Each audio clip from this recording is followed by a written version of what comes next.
मैं आपको बताऊं कि जिस दिन पृथ्वी का निर्माण हुआ ग्रह के विषय में, तो पहले सूर्य ग्रह ही आए। सूर्य ग्रह नहीं आते तो दिन और रात कैसे मालूम पड़ता। इसलिए पहला ग्रह 9 ग्रह में से श्री सूर्य नारायण को ही माना जाता है। जब भी ग्रह का गिनती होता है तो सूर्यवार यानी रविवार से ही गिनती होता है। पहला दिन रवि का, सृष्टि निर्माण ही हुआ था रविवार को, क्योंकि सूर्य का उदय हुआ तभी तो सृष्टि का निर्माण पता चला।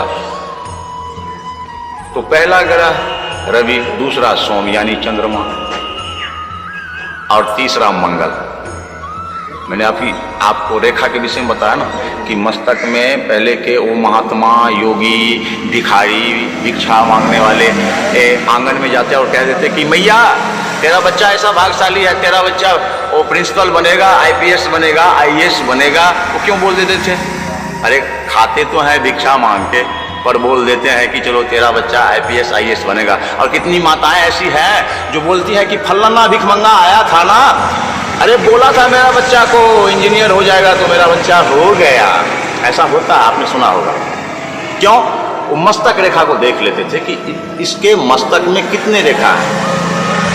वो रेखा देख करके अंदाजा लगा लेते थे कि इनके मस्तक में जैसे 12 राशि है, मेष वृष मिथुन कर्क सिंह कन्या तुला वृश्चिक धनु मकर कुंभ मीन, और 12 राशि का स्वामी कितने हैं? 9 ग्रह। ग्रह में शामिल कौन कौन है? सूर्य से लेके चंद्रमा दूसरा, मंगल तीसरा, बुध चौथा, बृहस्पति 5वां, शुक्र 6ठा, शनि 7वां, और छाया ग्रह में जैसे राहु और केतु। 9 ग्रह इनको लेकर के पूरा होता है। तो मस्तक में ये रेखा जो है, इस रेखा में भी भेद है कि ये रेखा कितनी मोटी है, ये रेखा कितना पतला है, ये भी देखना पड़ता है। अगर पतला रेखा है, धागा की तरह है, तो इसका परिणाम भी पतला ही देखने को मिलता है, दुखद।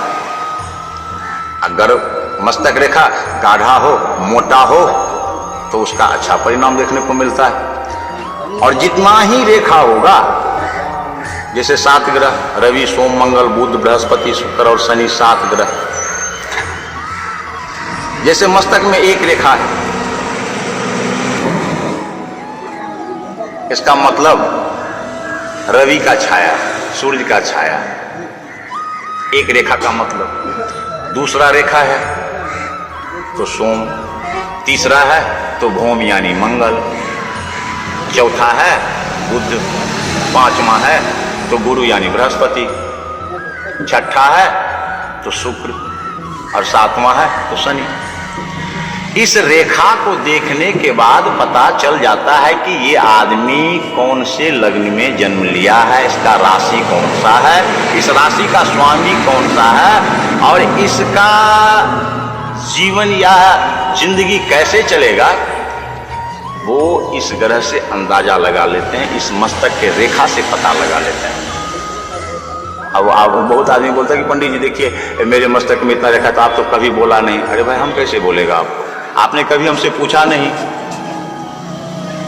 आपने पूछा होता तो हमने आपको बताया होता, लेकिन आपने कभी पूछा नहीं तो हमने आपको कभी बताया नहीं। वेद में तो हर चीज लिखा हुआ है, लेकिन जब तक हम उठाते नहीं है, पुस्तक में बहुत कुछ लिखा होता है, लेकिन जब तक हम उठाते नहीं है तब तक मुझे पता नहीं चलता, जब तक हम पढ़ते नहीं पता नहीं चलता। हम आपके बीच होते भी, आप प्रश्न नहीं करते तो हम आपको उत्तर नहीं देते उसके विषय में।